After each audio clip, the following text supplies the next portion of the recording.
and the person of the year goes to Basil Al-Assad. Yeah, most unfortunately, one of the nominees is our previous president. Ini ya itu fakta yang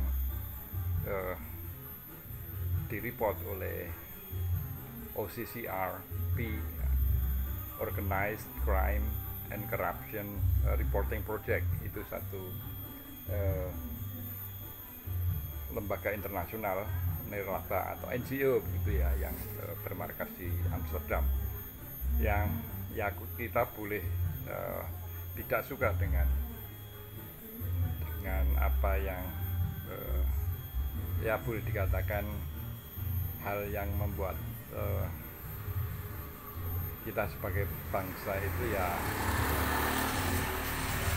embrace gitu ya, malu gitu ya di mata internasional. Tapi ya itulah fakta yang harus kita hadapi, bahwa mata internasional itu menilai our previous president, yaitu Mr. Jokowi, itu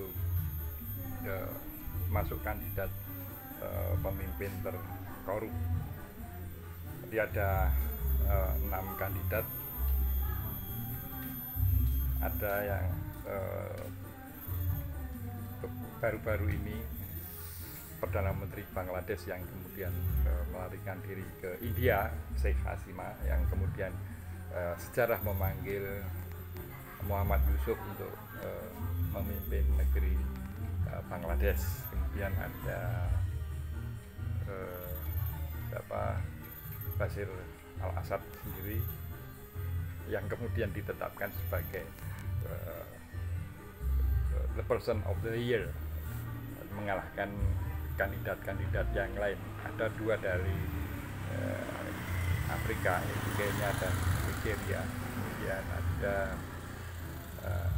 seorang pengusaha, ini satu-satunya yang non pejabat publik, tapi lebih sebagai konglomerat ya.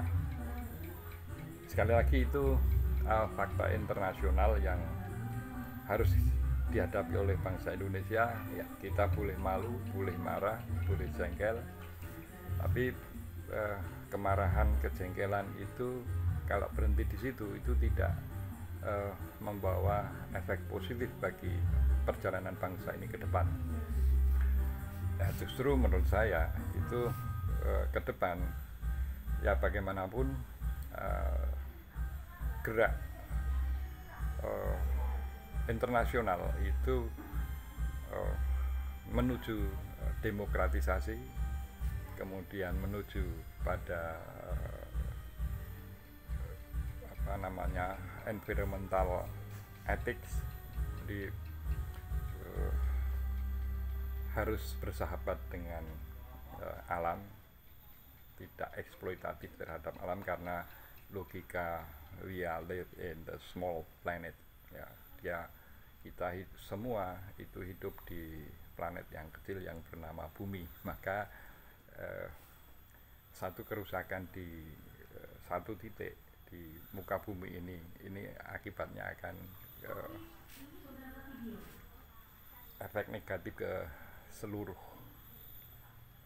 dan itu mengancam seluruh penduduk bumi. Itu dari sisi environmental. Dari sisi demokratisasi, maka kalau ada ya sebuah rezim yang korup, itu tentu juga akan mengganggu tata pergaulan internasional.